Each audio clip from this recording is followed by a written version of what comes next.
प्रिय बच्चों नमस्कार, स्वागत है आपका हमारे channel one time exam history 0.5 में। तो रोजाना की भांति आज मैं फिर आपके सामने एक बहुत ही मैथ से संबंधित क्लास लेकर आया हूं, जो कि बहुत ही महत्वपूर्ण है। और हमारी जो आज की क्लास है वो प्रतिशतता से संबंधित है। जो प्रतिशत के बचे हुए कुछ सवाल रह गए थे, आज उसकी मैं चौथी क्लास लेके आपके सामने आया हूँ। तो बिना समय को गवाए हुए हम अपनी क्लास को आगे बढ़ाते हैं। हमारा 31वें नंबर का सवाल है, किसी संख्या के आधे का पांचवा हिस्सा 20 है। एक संख्या है, उसके आधे का पांचवा हिस्सा 20 है, तो उस संख्या का 20% क्या होगा। ठीक बच्चों, क्या पूछ रहा है, यदि किसी संख्या के आधे का पांचवा हिस्सा यानी कि 1/, किसी संख्या का, माना की संख्या है वो कितनी, अपनी x, माना की संख्या बराबर x, तो किसी संख्या यानी कि x का आधे का 1/2 का, हमने क्या बताया था आपको कि आधे का मतलब का मतलब होता है गुणा, का मतलब गुणा। किसी संख्या के यानी कि x के आधे का 1/2 का मतलब गुणा 1/2 का पांचवा भाग, पांचवा मतलब 1/5, पांचवा भाग मतलब 1/5, 1/5 हिस्सा कितना है, 20 है, बराबर 20 है। यह हमारा लॉजिक बन के निकल के आ गया है। अब इसको हम हल करेंगे। x को बाहर निकालेंगे तो x बराबर हो जाएगा 20 × 2 × 5, तो x बराबर हो जाएगा 20, 20 दूनी 40, 4 25 20, यानी कि 5 दूनी 10 और 10 दूनी 20, यानी कि 200 संख्या निकल के हमारी आ जाएगी। ठीक है बच्चों, वह संख्या कितनी है, 200 है। तो उस संख्या का 20% कितना हुआ। अभी सवाल हल नहीं हुआ है, अभी आगे और पूछ रहा है, तो उस संख्या का 20% क्या होगा, यानी कि जो 200 संख्या आपकी निकल के आई है, इसका 20% कितना होगा। तो देखें हम, तो 200 का 20% बराबर बिंदी से बिंदी, बिंदी से बिंदी, 2 दूनी 40, तो 40 हमारा आंसर निकल कर आ जाएगा। ठीक है बच्चों, तो उस संख्या का 20% क्या होगा, तो उस संख्या का 20% 40 हो जाएगा। 32वां सवाल है हमारा, 0.035 का मान बताइए। क्या कह रहा है, 0.035 का मान क्या होगा। अब प्रतिशत का सवाल है तो मान का तात्पर्य होगा कि इसे हमें प्रतिशत में बदलना है। ठीक बच्चों, और हमने सबसे पहले आपको पहली क्लास में बताया था कि प्रतिशत में बदलने के लिए हमें इसमें 100 से गुणा करना चाहिए, और भिन्न में बदलने के लिए इसको 100 से भाग देना चाहिए। क्योंकि हमें इसे प्रतिशत में बदलना है, इसलिए 100 से गुणा कर देंगे। 0.035 गुणा 100 बराबर हो जाएगा, यहाँ से 100 में गुणा करेंगे तो हमारा हो जाएगा 3.5% आंसर निकल कर आ जाएगा। ठीक है बच्चों, इसका मान यानी कि 0.035 का मान क्या होगा, 3.5% होगा। अगला सवाल है हमारा 33वें नंबर का, कि 150% का मान क्या होगा। बहुत ही आसान सवाल है, क्योंकि हमने देखा है कि हम इस क्वेश्चनों की श्रृंखला में कुछ सरल सवाल भी लेते जा रहे हैं और कुछ कठिन सवाल भी लेते जा रहे हैं। तो 33वें नंबर का सवाल बहुत ही आसान है। क्या कह रहा है, 150% का मान बताइए। 150% का मान बताइए। क्योंकि हम जानते हैं प्रतिशत के सवाल है, तो इसको प्रतिशत में तो दिया हुआ है, इसको हमें भिन्न में बदलना है। 150% का मान बताइए, यानी कि इसको हमें भिन्न में बदलना है, और भिन्न में बदलने के लिए हम इसमें 100 से भाग दे देंगे।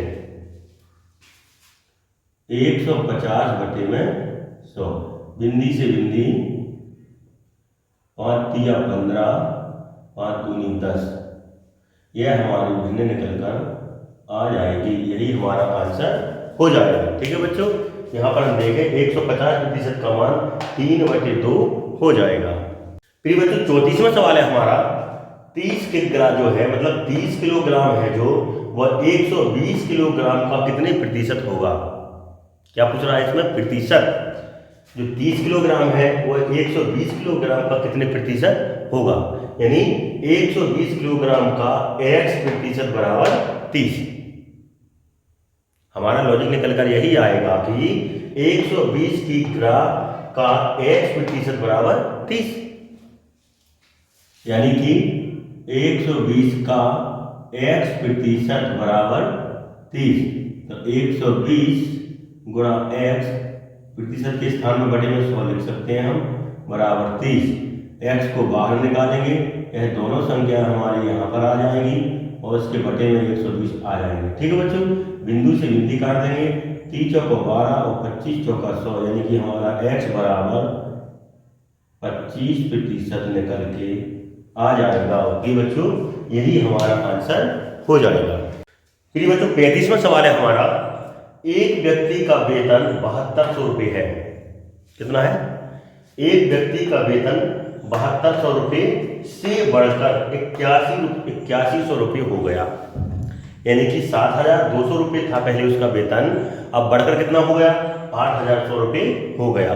तो उसके वेतन में कितने प्रतिशत की वृद्धि हुई? क्या पूछ रहा है? उसके वेतन में कितने प्रतिशत की वृद्धि हुई है। ठीक, पहले उसका वेतन कितना था? 7200 रुपये, अब कितना हो गया? 8100 रुपये, यानी 8100 रुपये हो गया। तो उसके वेतन में कितने प्रतिशत की वृद्धि हुई है? चलो देखते हैं हम यहाँ पर कि पहले उसका वेतन था,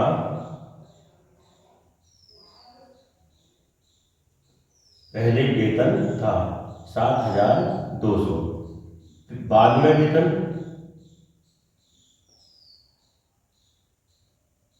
8100 रुपये, बढ़ोतरी कितने की हुई?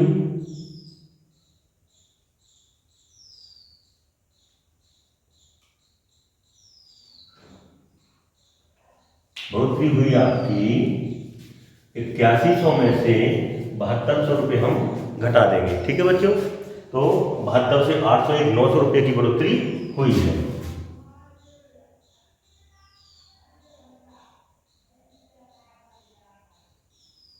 बढ़ोतरी कितने की हुई? 900 रुपये की बढ़ोतरी हुई है। यही बढ़ोतरी हमें प्रतिशत में बताना है, यानी कि 7200 का x प्रतिशत बराबर 900 रुपया। क्या सवाल बन जाएगा हमारा यहाँ पर? 7200 का x प्रतिशत बराबर 900 रुपये। तो x बराबर कितना होगा? 900। एक मिनट, यहाँ पर हम लिख सकते हैं 7200 का x बटे 100 बराबर 900 रुपये। तो x बराबर 900 और 100 को एक तरफ निकाल देंगे, बटे में 7200 आपका आ जाएगा। ठीक है बच्चों, यहाँ पर हम इसको काटेंगे 9 8 72। ठीक, यहाँ पर हमारा 50 बचेगा, यहाँ पर 4 बचेगा, यहाँ पर 25, यहाँ पर 2। तो x बराबर निकल के आ जाएगा हमारा 25 बटे 2, यानी कि x बराबर 12.5%, जो कि हमारा आंसर हो जाएगा। तो प्रिय बच्चों देखें यहाँ पर, एक व्यक्ति का वेतन 7200 रुपये से बढ़कर कितना 8100 रुपये हो गया था, तो उसके वेतन में कितने प्रतिशत की वृद्धि हुई? तो उसके वेतन में 12.5% की वृद्धि हुई है। यही हमारा आंसर निकल कर आ जाएगा। फिर बच्चों नेक्स्ट सवाल है हमारा, एक व्यक्ति की दैनिक मजदूरी में 15% की वृद्धि की गई। एक व्यक्ति है, उसकी दैनिक मजदूरी में 15% की वृद्धि की गई। उस व्यक्ति को अब 230 रुपये प्रतिदिन मिलने लगे, यानी कि एक व्यक्ति की जो वृद्धि हुई, वृद्धि होने के बाद उसको कितने 230 रुपये मिलने लगे। तो उसकी दैनिक मजदूरी कितनी थी? यानी उस व्यक्ति की पहले जो मजदूरी थी वह हमें ज्ञात करनी है। यह जो 230 रुपये दिए गए हैं, यह बढ़ोतरी के बाद है, वृद्धि के बाद है। तो इससे पहले का हमें जो उसकी मजदूरी थी वह ज्ञात करना है। ठीक है बच्चों, तो कितने प्रतिशत? 15% की। हमें तुम्हें बताया था कि जब कोई वृद्धि होती है, बढ़ोतरी होती है, तो उसमें हम 100 में यह जोड़ देते हैं, और जब कमी होती है तो 100 में से घटा देते हैं। तो 115%। ठीक, पहले कितनी थी? 100, अब कितनी हो गई? 115% हो गई। यह 115 किसके बराबर है? 230 के। यह बढ़ोतरी के बाद प्रतिशत है, यह बढ़ोतरी के बाद क्या है? आपके रुपए हैं। यह जो 100 रुपये है, यह जो 100% है, यह बढ़ोतरी के पहले का प्रतिशत है, तो इसके समान हमें ज्ञात करनी है इसकी वेतन। ठीक, तो बढ़ोतरी के बाद कितना है आपका 115%, और बढ़ोतरी के बाद के पैसे कितने हैं 230 रुपये। तो हम लिख सकते हैं एक्स का कितना 115% बराबर 230। ठीक, मतलब वह संख्या वह पहले पूर्व का वेतन उसका कितना होना है हमने एक्स, तो एक्स में 115% की वृद्धि हुई तब कितना हो गया 230 रुपये हो गया। इसको हम लिख सकते हैं एक्स गुणा 115% के स्थान में बटे में 100 लिख सकते हैं बराबर 230। एक्स को बाहर निकालेंगे 230 गुणा 100 बटे में 115 निकल कर आ जाएगा हमारा। ठीक, इसको काटेंगे हम, इसको काटेंगे 23 एकम 23 और 3 5 15 और 2 5 10 1 11 5 बार आ जाएगा हमारा 5 दूना 10, यानी कि एक्स बराबर 200 रुपये हमारा आंसर हो जाएगा। ठीक है बच्चों, यानी कि उसकी बढ़ोतरी से पहले दैनिक मजदूरी कितनी थी आपकी 200 रुपये थी। फिर बच्चों 37वां सवाल है हमारा, यदि किसी परीक्षा में प्रियंका के अंक वैशाली के अंकों से 20% कम है, दो छात्र कोई प्रियंका और वैशाली, इसमें प्रियंका के जो अंक हैं वो वैशाली के अंकों से कितने हैं 20% कम है, तो वैशाली के अंक प्रियंका के अंकों से कितने प्रतिशत अधिक हैं। ठीक, क्या पूछ रहा है, तो वैशाली के अंक प्रियंका के अंकों से कितने प्रतिशत अधिक हैं। ठीक, इसमें प्रिय बच्चों पहले हम मानेंगे वैशाली के अंक, वैशाली तो यहां लिखेंगे प्रियंका। ठीक है, एक परीक्षा में प्रियंका के अंक वैशाली के अंकों से 20% कम है, तो वैशाली के अंक कितने मान लेते हैं 100%। हमने माना प्रिय बच्चों वैशाली के मान लिए कितने 100%। अब वो कह रहा है कि प्रियंका के अंक हैं और वैशाली के अंकों से 20% कम है। जब वैशाली के 100% है तो प्रियंका के कितने होंगे 80%। तब तो इससे ये 20 कम हो गए ना, वैशाली से प्रियंका के 20% कम है। जब वैशाली के 100 है तो प्रियंका के कितने होंगे 80% होंगे। तो वैशाली के अंक यानी कि वैशाली के अंक प्रियंका के अंकों से, वैशाली के अंक प्रियंका के अंकों से कितने प्रतिशत अधिक हैं। वैशाली के अंक प्रियंका के अंकों से कितने प्रतिशत अधिक हैं। देखिए यहाँ पर कितने अधिक हैं, पहले तो अंकों में अधिक अंक,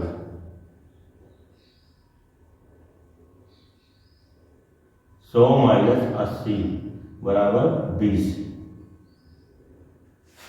कितने 20 अंक है 20 अंक अधिक हैं। अभी तो यह अंक है, अब इसे हमें प्रतिशत में बताना है। तो हमने कल भी बताया था आपको बच्चों कि जिससे तुलना करते हैं उसको पहले लिखते हैं, यानी कि 100 का 20 और किसे वैशाली के अंक प्रियंका के अंकों से, प्रियंका के अंकों से, प्रियंका के अंकों को हम ऊपर लिख देंगे 80। 20 एकम 20, 20 चौको 80, 25 चौको 100, यानी कि 25% अधिक है। यही हमारा आंसर निकल कर आ जाएगा। ठीक है बच्चों, यानी कि वैशाली के अंक प्रियंका के अंकों से 25% अधिक हैं। प्रिय बच्चों 38वां सवाल है हमारा, चीनी के दाम में 60% की बढ़ोतरी हो गई है। क्या हुआ, चीनी के दाम में 60% की बढ़ोतरी हो गई है। उसे पुराने दाम पर लाने के लिए उसकी कीमत में कितने प्रतिशत की कमी की जानी चाहिए। फिर से देखिए एक बार सवाल, चीनी के दाम में 60% की बढ़ोतरी हो गई है, उसे पुराने दाम पर लाने के लिए उसकी कीमत में कितने प्रतिशत की कमी की जानी चाहिए। ठीक, इस क्वेश्चन को करने के लिए हमारे पास एक ट्रिक दे रखी है जो हमने पहले से लिख रखी है, दर बटे में 100 प्लस माइनस दर इंटू 100 प्रतिशत।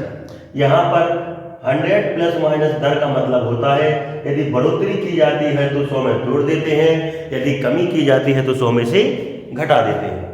ठीक बच्चों, अब इसका हम मान रखेंगे। यहाँ पर देखें दर यानी कि 60% बटे में 100 प्लस माइनस दर, यानी कि यहाँ पर बढ़ोतरी हो रही है। क्या हो रहा है? बढ़ोतरी हो रही है, इसलिए 160 हो जाएगा गुणा 100% हो जाएगा। यह हमने इस क्वेश्चन का बेस बना लिया है। इसको हल करते हैं। बिंदी से बिंदी काट देंगे हम यहाँ पर, और यहाँ पर हो जाएगा 6 चौको 16, यहाँ पर 25 चौको 100 हो जाएगा। 2 तिया 6, 2 दूना 4 हो जाएगा। यहाँ पर 25 × 75 बटे में 2% हमारा आंसर निकल कर आ जाएगा। ठीक है बच्चों, 25 × 75, 25 × 75 यानी 75 बटे 2% इसका आंसर निकल के आ जाएगा। फिर बच्चों 39वां सवाल है हमारा, चीनी के भाव में 20% की वृद्धि हो जाने पर, चीनी के भाव में 20% की वृद्धि हो जाने पर एक गृहिणी को चीनी की खपत कितने प्रतिशत कम कर देनी चाहिए? एक गृहिणी को चीनी की खपत कितने प्रतिशत कम कर देनी चाहिए ताकि इस मद में खर्च ना बढ़े?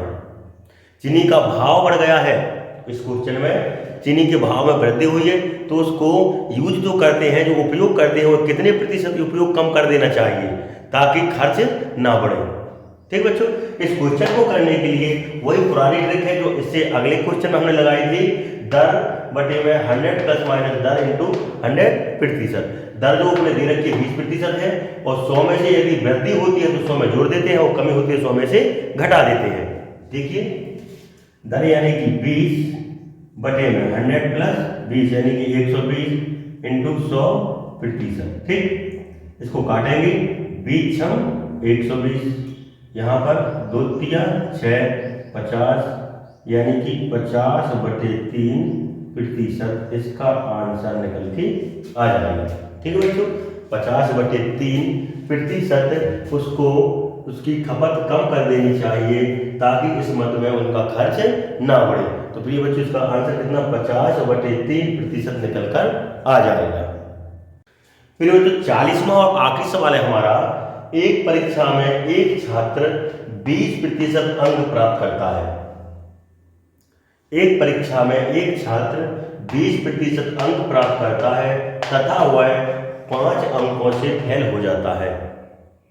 ठीक है, तथा वह 5 अंकों से फेल हो जाता है, तथा एक अन्य छात्र, यह दूसरा छात्र है, वह 30% अंक प्राप्त करके न्यूनतम अंकों से, जो पास होने के न्यूनतम अंक हैं, उन अंकों से 20 अंक अधिक प्राप्त कर सकता है। 20 अंक अधिक प्राप्त करता है तो उस परीक्षा का पूर्णांक कितना है? बहुत अच्छा सवाल है, अक्सर परीक्षाओं में पूछा जाता है। एक परीक्षा में एक छात्र 20% अंक प्राप्त करता है तथा वह 5 अंकों से फेल हो जाता है। एक दूसरा छात्र है, वह 30% अंक प्राप्त करता है, वह 30% अंक प्राप्त करके न्यूनतम अंकों से, जो पास होने के लिए न्यूनतम अंक थे, उससे 20 अंक अधिक प्राप्त करता है, तो उस परीक्षा का पूर्णांक कितना है? प्रिय बच्चों, इस सवाल को हल करने के लिए एक ट्रिक है, y प्लस एच बटे में R2 माइनस R1 इंटू 100। इसमें हम देखते हैं x हमारा x हमारा कितना है, ये तो 20% तो है, r कितना R1, 20% R1 और आपका 30% R2, यहाँ पर 5 आपका x और 20 आपका y। ठीक है, 5 आपका x, 20 आपका y और 20% जो आपकी क्या है R1 और 30% R2। इसका मान रखेंगे हम। y यानी कि 20 प्लस x यानी कि 5 बटे में R2 यानी कि 30% माइनस R1 यानी कि 20% गुणा में 100। यह हमारा इस सवाल का बेस निकलकर आ गया।